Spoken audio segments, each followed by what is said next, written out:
Hello, I'm Gareth Vaughan from interest.co.nz, and I'm here with another one of our double shot interviews. I'm joined by Geof Mortlock, who's a financial consultant who's worked at both the Reserve Bank of New Zealand and also the Australian Prudential Regulation Authority. Welcome, Geof. Thanks for joining us. We're going to talk initially about the government's review of the Reserve Bank Act and I guess the phase two of it. We've looked at monetary policy. Next, the government's going to look at the financial regulation of the banking sector, insurers and non-bank deposit takers, so the prudential regulation side of things. Now, you've written some interesting articles for us, and most recently you wrote one and you were advocating for that prudential regulatory responsibility of the Reserve Bank to be taken from the Reserve Bank and placed in a new regulatory agency. You're also suggesting the anti-money laundering oversight be taken away from the Reserve Bank as well. Just interested, I guess, in starting with this as to why you're advocating for this and what's the problem that you feel this will address. Yeah, thanks, Gareth. I guess the starting point is really, well, what's wrong with the current arrangement? The Reserve Bank have been a prudential regulator now since 1986, when the first legislation came into force. And they have been primarily just a banking supervision authority, but of course in 2010 that was extended to be insurance as well. They also do the anti-money laundering regulation for banks and for insurers, and they regulate, but they don't supervise non-bank deposit takers. The concern that I have, and I think a number of people out there have, is that the Reserve Bank is focused primarily, as it should be, on monetary policy and price stability, because that is its primary mandate. Indeed, that's what the Act says. Now, the risk of that is that it is distracted from and not as committed to as it ought to be, in my view, the prudential supervision function. They are a broad-based central bank. They have, in fact, a broader range of functions than central banks in almost any country I can think of. And that means that the prudential function is pretty much a poor cousin to monetary policy, to the oversight of the exchange rate, etc. And indeed, the DNA of the Reserve Bank has for decades been sceptical of the merit of regulation at all. So for those reasons, and a concern about potential conflicts of interest within the Reserve Bank between its different functions, I believe that the better course of action is to, in fact, move the prudential function and the AML function, and indeed, I think the macro-prudential function into a separate government agency. I think that would provide for a cleaner set of objectives, a stronger governance arrangement, an organisational culture and focus on those areas.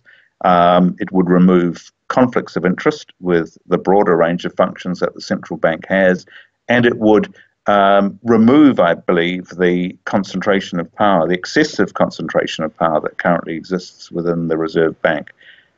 I think that you would see a more effective prudential regulator than we have seen to date. And that's not to say that the Reserve Bank have done a very poor job. I don't think that's the case. But I do think they have failed in several areas. And the FSAP conducted by the IMF recently indicated that they were non-compliant with 13 out of 29 international standards. So I think it is time for a change that would, I hope, bring about a more effective regulation. Yes, okay, so you're advocating for a pretty fundamental change. You're saying that the Reserve Bank hasn't necessarily done a particularly bad job in this prudential regulatory area, but you think they could have done some things better? I'm just wondering if you could provide any detail on perhaps what they could do better, or indeed maybe what your fears are for the future if the model isn't changed.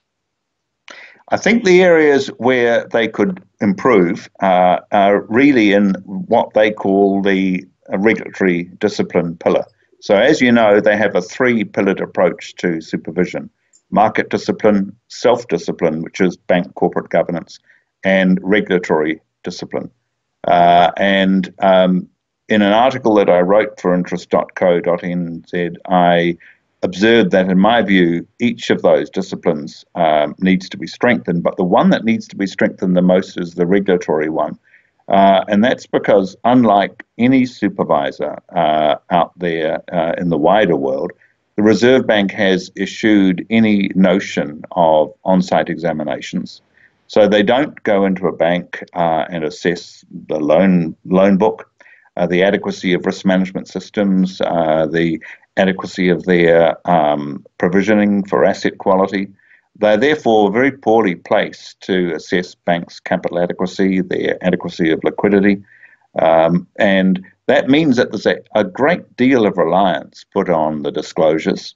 And they're effectively saying, look, we're going to rely on the public to monitor banks through disclosures, and we're going to rely on bank directors to sign off on the veracity of these disclosures and on their risk management systems. But we're not going to do much ourselves to actually verify that any of it's kosher.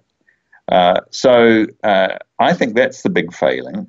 I also believe that if we came to a crisis, the Reserve Bank is poorly placed to do an asset quality review to determine what is the actual capital position of this bank or this insurer. They would be struggling to do it even if they had a lot of time. I think they'd be left unable to do it at all if they were doing it in a very compressed time frame. Whereas you compare that to APRA, the Australian regulator, or most of the ones in the OECD, they have much greater technical depth and breadth of skill and knowledge and systems and data to perform the role that Parliament has entrusted to them.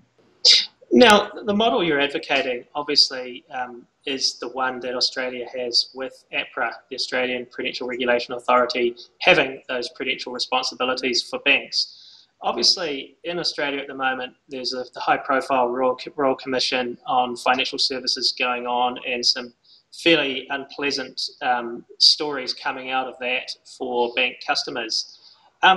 What's the concern that if we go down the Australian model, we could end up in that sort of scenario here? I'm not concerned about that from the structure of the regulatory framework perspective. I think what you're seeing in Australia are a couple of things. One is a long-standing culture in the banking industry that in most respects is sound, but clearly there have been failures in the area of market conduct and ethical failures. And they're the first to acknowledge that. Now, that is the responsibility primarily of ASIC, the market conduct regulator, rather than APRA. APRA probably does need to increase its focus on risk culture in banks. They have been doing that. In fact, the last 5 years, APRA have made a lot of effort to strengthen the focus on evaluating banks' risk culture. And I think you'll see quite a lot more focus on that in the years ahead. But the regulatory failure here is ASIC more than it is APRA.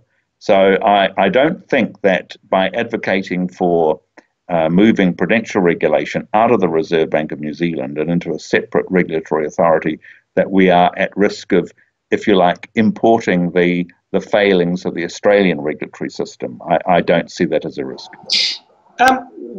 Why would we need a new regulator? Could we not just give these prudential responsibilities to, say, the Financial Markets Authority?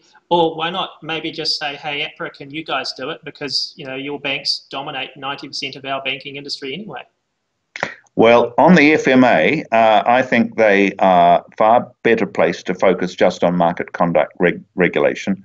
The danger of merging prudential regulation into the FMA is that you're going to create then what they did in the UK before the current arrangements, where they had a very large regulatory agency that did prudential regulation, market conduct regulation, and it didn't do any of it very well. And that is why they decided subsequently to split out prudential regulation and put it into a separate agency, in their case, under the wing of the Bank of England. So I think you would have a lack of complementarity of skill in the case of the FMA. They are essentially drawing on accounting and legal skills for a market conduct function, whereas the Reserve Bank is drawing on a very different skill set for prudential regulation. So I would keep them separate for those reasons and for having a very clear set of non-conflicting objectives. As for the issue of moving it to APRA, well, that was considered some years ago, as you might recall, and quite wisely it was rejected. I think while we have two separate sovereign countries, and let's hope that continues for a long time, we need to have our own regulatory agency that is focused on the stability of the New Zealand financial system. I would like to see a much closer coordination than we have seen between the Reserve Bank of New Zealand and APRA. The relationship between them is not as good as it should be. But I do firmly believe that we should have a New Zealand regulator and not export the service across to APRA. So this new Prudential Regulatory Authority, what sort of budget do you think it might need, and how many staff, and where would you see anti-money laundering regulation fit into this? Because that's, again, a different skill set. Yeah. Look, in terms of staffing, that would need to be assessed carefully. Currently, the Reserve Bank's prudential area, as I recall, has around 52 staff, which is quite small, but it's a lot bigger than it used to be. The concern I have is that it's not so much increasing the numbers of staff per se, but rather getting the best quality we can and getting people with practical banking and insurance experience. That's what the Reserve Bank lacks. If you look at the skill sets and the experience of people in APRA and other regulators around the world, they are stacked with people who hail from industry experience. They've got depth of practical knowledge, and that's what the Reserve Bank lacks. I do think we would have to increase staff numbers somewhat, maybe from 52 to 70 or something like that. I would not want to see a bloated regulator.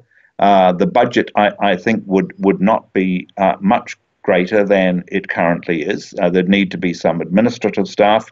They could even remain for the time being on the same floor in the Reserve Bank, simply lease it from the Reserve Bank. So, you can do these things on pretty lean budgets, but actually get to a far better outcome because of a sharper focus of objectives, its own legislation, its own governance structure, much stronger accountability, and a lack of conflict with other functions. And in terms of the anti-money laundering regulation, where would you see that fitting in? Well, it's interesting. The way we've organised it here is you've got three agencies each doing AML regulation. You've got the Reserve Bank in respect of banks and insurers and non-bank deposit takers. You've got the FMA in respect of securities firms, etc. And then you've got the Department of Internal Affairs for casinos and what have you. So it's a rather odd structure. There were reasons for that, but you compare that to Australia, where AUSTRAC is the one single shop for anti-money laundering regulation.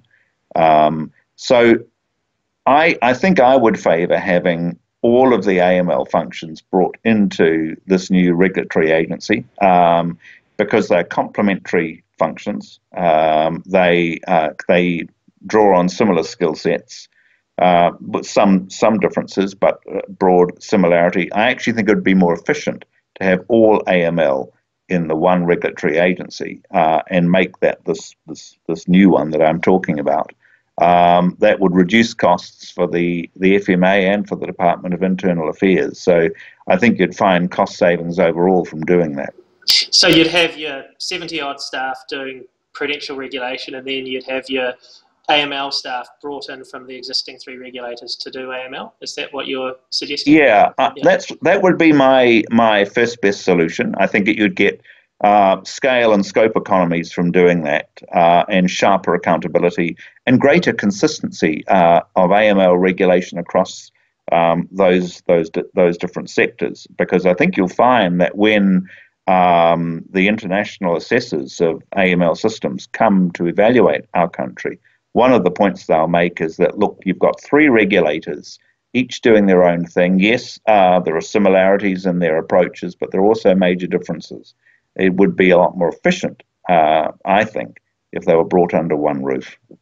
Now, you've also pointed out in one of your other articles that the Reserve Bank has no explicit statutory objective to protect bank depositors or insurance policyholders, which is the case for a lot of financial sector regulators in other countries.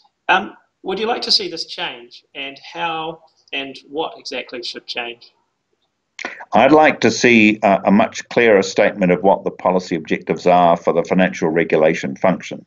At the moment, it's the soundness and efficiency of the financial system. And that's terribly vague. And I think we know what soundness means, but the Reserve Bank's never really defined what efficiency means. They've never satisfactorily explained how they balance these two objectives. And depositor protection doesn't get a look in. They've deliberately gone right away from that side of things. I think what is needed is a set of statutory objectives that includes the protection of depositors and policyholders.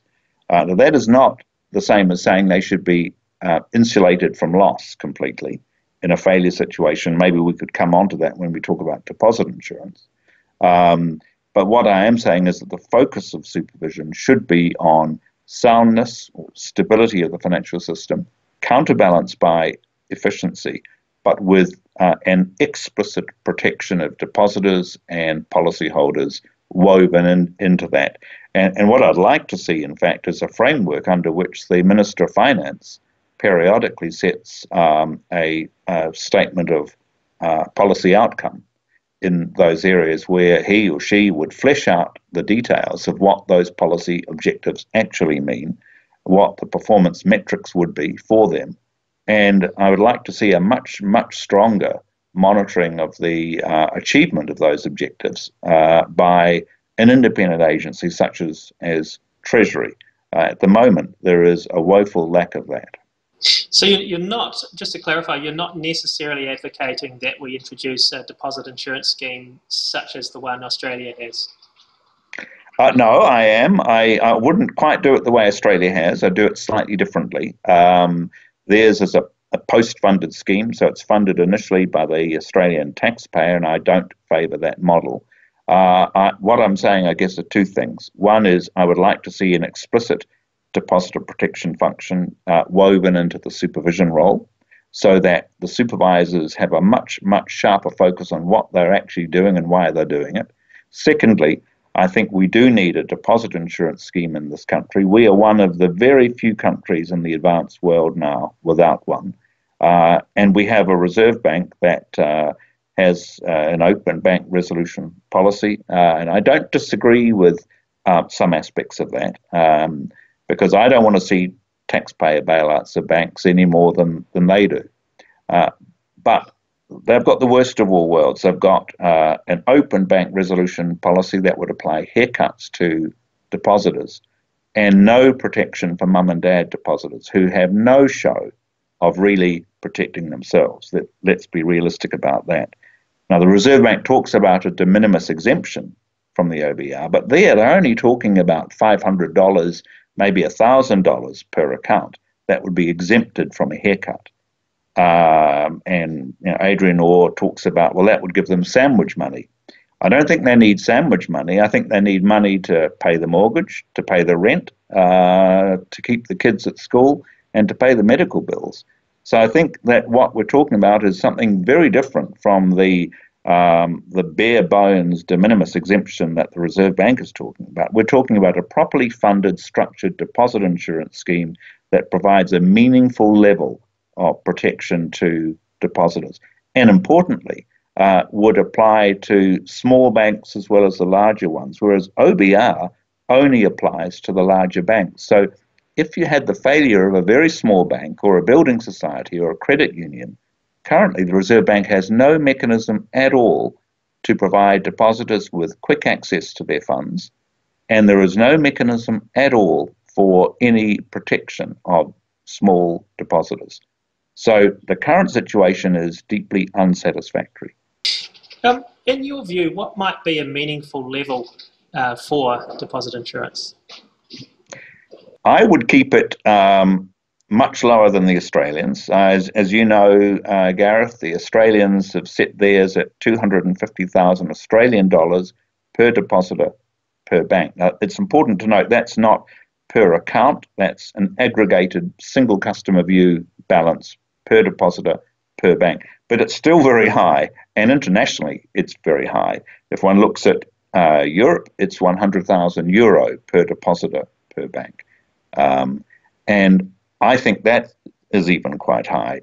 The figure I would be looking at would be maybe $50,000 per depositor per bank on a single customer account basis. And I stress the single customer account approach because the danger of the Reserve Bank's approach is they'll say, look, we'll exempt a certain amount per deposit account.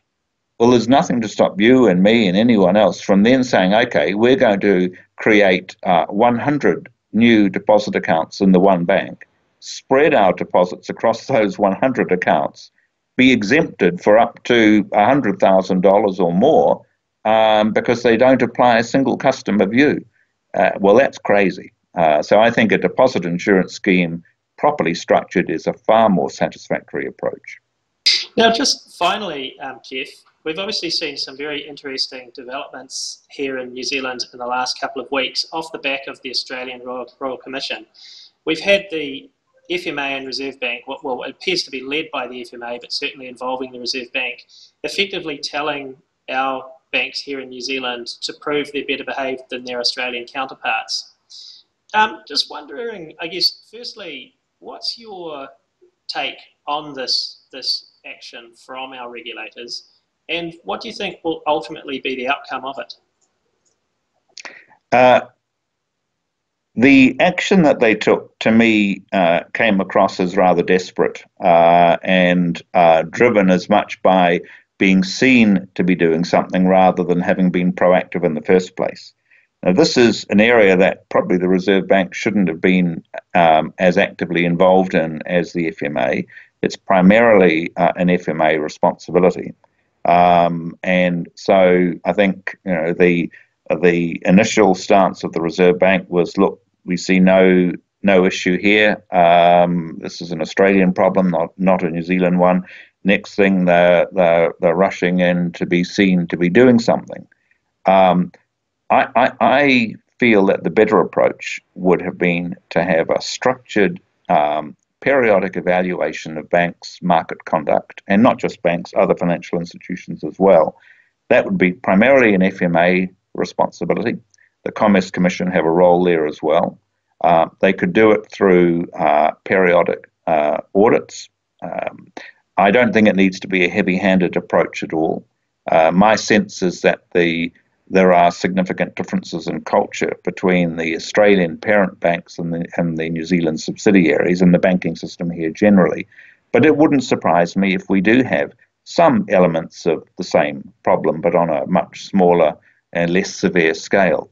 I would like to see a more considered approach by the FMA, primarily, on how can they put in place a program that would supplement what banks ought to be doing through their own risk management systems to verify that market conduct is being handled in a responsible and ethical way. So it needs a regulatory framework that isn't scooped up in the heat of the moment, but is carefully planned, carefully calibrated, not heavy-handed, but looks to evaluate conduct on a regular basis with maybe targeted deep dives where they see problems. Okay, thanks a lot for that, Geoff. That's Geoff Mortlock, a financial consultant who's worked at both the Reserve Bank and Australian Prudential Regulation Authority. And I'm Gareth Vaughan at interest.co.nz.